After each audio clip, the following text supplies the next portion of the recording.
ആകെ കുളമാക്കി.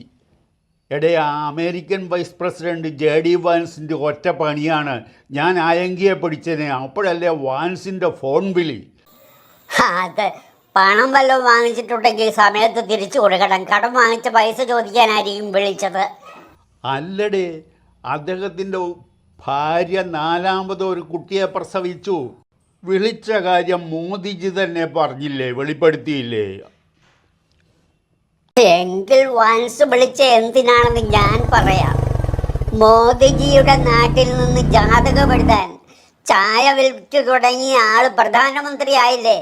അത്തരം ജാതകം വാൻസിന്റെ മകന് വേണമെന്ന് അദ്ദേഹത്തിന് തോന്നിയിട്ടുണ്ടാകാം. ഇറാനുമായിട്ട് യുദ്ധം നടക്കുന്ന കാലമല്ലേ? ചിത്തിരയായിരിക്കും കൊച്ചിൻ്റെ നക്ഷത്രം. ചിത്തിര പിറന്നാൽ അത്ര മാന്തും എന്ന ഒരു ചൊല്ലുണ്ട്. അത് ജ്യോതിഷി പറഞ്ഞു കൊടുത്തിട്ടുണ്ടാവും പാവത്തിന്.